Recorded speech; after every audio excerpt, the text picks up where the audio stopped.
ಅಮೃತ ಮಹೋತ್ಸವದ ಕಾರ್ಯಕ್ರಮದ ಸಾನ್ನಿಧ್ಯವನ್ನು ದಯಪಾಲಿಸಿದ 3000 ಮಠದ ಜಗದ್ಗುರು ಮಹಾಸನ್ನಿಧಿಯವರು ಈ ಕಾರ್ಯಕ್ರಮಕ್ಕೆ ಆಗಮಿಸುವುದರ ಮೂಲಕ ನಮ್ಮ ತಾಯಿಯ ಘನತೆಯ ಗೌರವದ ಅಮೃತ ಮಹೋತ್ಸವಕ್ಕೆ ಅಮೃತ ಮಾನಸ ಪುತ್ರರಾಗಿ ಅವರು ಕೂಡ ಆಶೀರ್ವದಿಸೋದಕ್ಕೆ ಬಂದಿದ್ದಾರೆ. ಅವ್ರನ್ನೆಲ್ಲರನ್ನು ಮತ್ತೊಮ್ಮೆ ಜೋರು ಚಪ್ಪಾಳೆ ತಟ್ಟೋದ್ರ ಮೂಲಕ ಅಭಿನಂದಿಸೋಣ. ಪರಮ ಪೂಜ್ಯರು ಮತ್ತೆ ಬೇರೆ ಬೇರೆ ಕಾರ್ಯಕ್ರಮಕ್ಕೆ ದಯಮಾಡಿಸೋ ಹಿನ್ನೆಲೆಯಲ್ಲಿ ಮಧ್ಯೆ ನಾನು ಹೇಳ್ತಾನೆ ಹೋಗ್ತೀನಿ ಆ ಕಥನಗಳನ್ನು. ಈಗ ಜಗದ್ಗುರು ಮಹಾಸನ್ನಿಧಿಯವರು ಉದ್ಘಾಟನಾ ಪರ ಆಶೀರ್ವಚನ ದಯಪಾಲಿಸ್ತಾರೆ. ಮಾತೃಶ್ರೀ ರುದ್ರಮ್ಮನವರಿಗೆ ಶ್ರೀಮಣಿಪುರ ಜಗದ್ಗುರು ಡಾಕ್ಟರ್ ಗುರುಸಿದ್ದರಾಜ ಯೋಗೇಂದ್ರ ಮಹಾಸ್ವಾಮಿಗಳು ಜಗದ್ಗುರು 3000 ಸಂಸ್ಥಾನ ಮಠ ಹುಬ್ಬಳ್ಳಿ ಪರಮ ಪೂಜ್ಯರಿಂದ ಗೌರವ ಸಮರ್ಪಣೆಯ ಆಶೀರ್ವಚನವನ್ನು ಮಾಡ್ತಾ ಇದ್ದಾರೆ. ತಾವೆಲ್ಲರೂ ಕೂಡ ಗೌರವದ ಚಪ್ಪಾಳೆಯೊಂದಿಗೆ ಭಕ್ತಿಪೂರ್ವಕವಾಗಿ ಮಾತೋಶ್ರೀ ಅವರನ್ನು ಗೌರವಿಸೋಣ, ಆರಾಧಿಸೋಣ. ನಗುಮುಗದ ಅಧಿದೇವತೆ, ನಮ್ಮೆಲ್ಲರ ಬಾಳಿನ ಬೆಳಕು, ಮಮತೆಯ ಒಡಲು ಆಗಿರ್ತಕ್ಕಂತಹ ಮಾತೋಶ್ರೀ ರುದ್ರಮ್ಮನವರ 80ನೇ ವರ್ಷದ ಅಮೃತ ಮಹೋತ್ಸವದಲ್ಲಿ ನಾವಿದ್ದೇವೆ. ಪರಮ ಪೂಜ್ಯರು ಜಗದ್ಗುರುಗಳು ಮಾತೋಶ್ರೀ ಅವರಿಗೆ ಗೌರವ ಆಶೀರ್ವಾದವನ್ನು ಮಾಡ್ತಾ ಇದ್ದಾರೆ.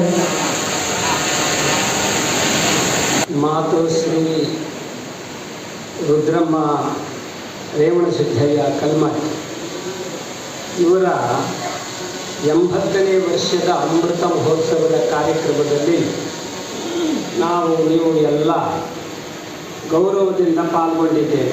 ತುಂಬಿ ಒಳ್ಳೆಯ ಮಾತುಗಳನ್ನು ಅವರು ಹೇಳುವ ಮುಖಾಂತರ ತಂದೆ ತಾಯಿಗಳಿಗೆ ಒಂದು ನೈತಿಕವಾದ ಬೆಂಬಲವನ್ನು ಕೊಟ್ಟು ದಯಮಾಡಿಸ್ತಾ ಇತ್ತು. ಬಹುಶಃ ಶಿವಯೋಗ ಮಂದಿರದಲ್ಲಿ ನಮ್ಮಂಥ ಸಾಧಕರು ಎಷ್ಟೋ ಜನ ಕಲ್ತಿದ್ದೀವಿ. 100 ಜನ ಅವ್ರ ಕೈಯಲ್ಲಿ, ಗುರುಗಳ ಕೈಯಲ್ಲಿ 1000 ಜನ ಮರಿದವರುಗಳು ಕಲ್ತಾರ.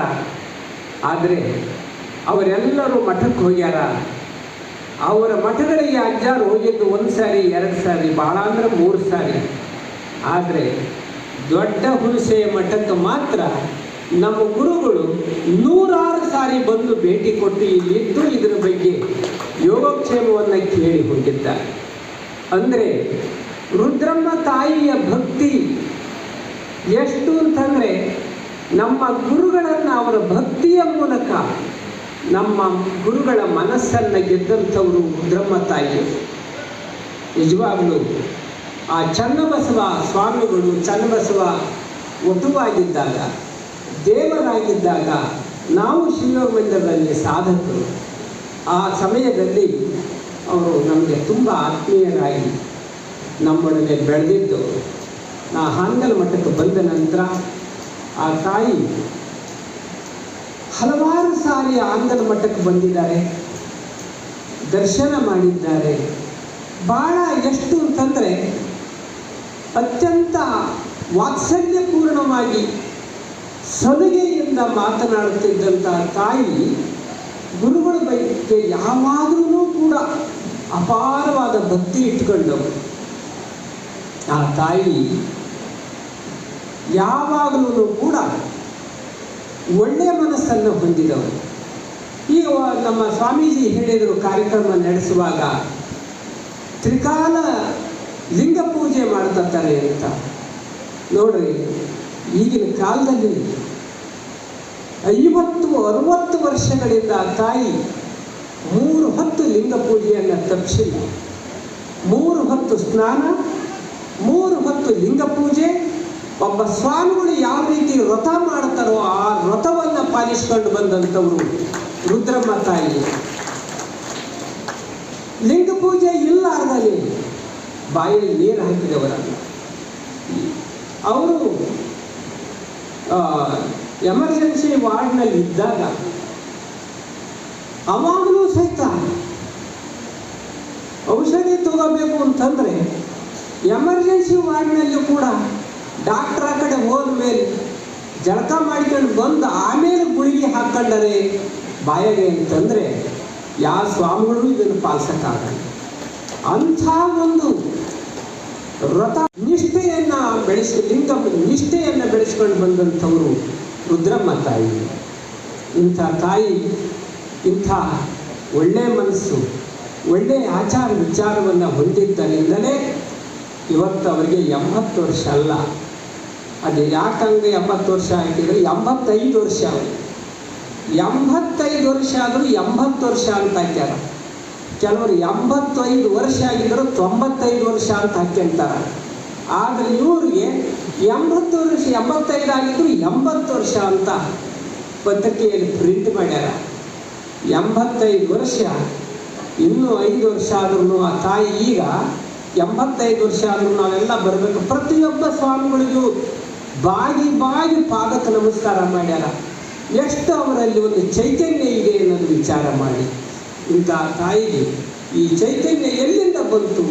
ಲಿಂಗ ಪೂಜೆಯಿಂದ, ನಿತ್ಯ ವ್ರತ ಮಾಡೋದ್ರಿಂದ, ಒಳ್ಳೆಯ ಮನಸ್ಸು ಅವರಲ್ಲಿರೋದ್ರಿಂದ ಇಂಥ ಚೈತನ್ಯ ಅವರಿಗೆ ಬಂದಿದೆ. ಆ ತಾಯಿ 100 ಕಾಲ ನಮ್ಮ ಮಧ್ಯದಲ್ಲಿ ಇರಬೇಕು ಅಂತ ನಾನು ಆಶೆ ಮಾಡ್ತೀನಿ. ಅವರ ಸುಪುತ್ರರಾದ ಶ್ರೀ ಚನ್ನಬಸವ ಸ್ವಾಮಿಗಳು, ದೊಡ್ಡ ಹುಣಸೆ ಮಠದ ಸ್ವಾಮೀಜಿ, ಅವರು ಈ ಮಠಕ್ಕೆ ಬಂದು, ನಾನು ಈ ಮಠ ಮೊದಲು ಅವರು ಉತ್ತರಾಧಿಕಾರಿ ಆಗಿದ್ದಾಗ ಅದಕ್ಕೂ ಮೊದಲು ನಾ ಇಲ್ಲಿ ಭಾಳ ಸರಿ ಬರ್ತಿದ್ದೆ. ಆವಾಗಲೂ ಈ ಮಠ ನೋಡೀನಿ. ಈ ಮಠ ಅಲ್ಲೇನು ಒಂದು ಕಲ್ಲು ಮಠ, ಗಡ್ಡೋಣಿಸೆ ಮರದ ಪಕ್ಕಕ್ಕೆ ಒಂದು ಮಠ ಇತ್ತು ಕಲ್ಲಿಂದು. ಅದನ್ನು ಬಿಟ್ಟರೆ ಮತ್ತೊಂದು ಕಟ್ಟಡ ಇಲ್ಲಿ ಯಾವುದೂ ಇರಲಿಲ್ಲ. ಇಲ್ಲೆಲ್ಲ ಬರೀ ತಗ್ಗು ದಿನ್ನೆ, ಇಲ್ಲೆಲ್ಲ ಮರ ಗಿಡ. ತಾಯಿ ಪುತ್ರದಾನವನ್ನು ಮಾಡುವುದರ ಮುಖಾಂತರ ಇಷ್ಟೇ ಅಲ್ಲ, ಈ ತಾಯಿ ಈ ಮಠಕ್ಕೆ ತನ್ನ ಸ್ವತ್ತನ್ನು ಭಾಳಷ್ಟು ದಾನ ಮಾಡುವುದರ ಮುಖಾಂತರ ಈ ಮಠದ ಇಷ್ಟೊಂದು ಬೆಳವಣಿಗೆಗೆ ಆ ತಾಯಿಯೂ ಕಾರಣ ಆಗ್ಯಾರ.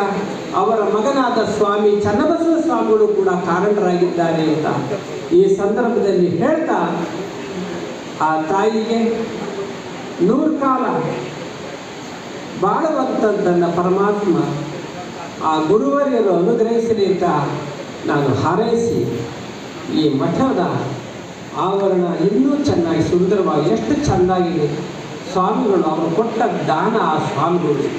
ಆದ್ದರಿಂದ ಆ ಸ್ವಾಮಿಗಳು ಕೂಡ ನಮ್ಮ ಕೂಡ ಅತ್ಯಂತ ಗೌರವಪೂರ್ಣವಾದ ಆತ್ಮೀಯತೆಯನ್ನು ಹೊಂದಿದ್ದಾರೆ ಅಂತ ಹೇಳಿ ಆ ಶ್ರೀಗಳವರಿಗೂ ಕೂಡ ನಾನು ಶುಭ ಕೊಡ್ತೀನಿ. ಈ ಸಮಯದಲ್ಲಿ ನಮ್ಮ ಲಿಂಗಾಲೇಶ್ವರ, ಫಕೀರ ಲಿಂಗಾಲೇಶ್ವರ ಶ್ರೀಗಳವರು ಕಾರ್ಯಕ್ರಮದ ಪ್ರಾರಂಭದಲ್ಲಿ ಅವರು ಕೂಡ ಆಗಮಿಸಿದ್ದಾರೆ.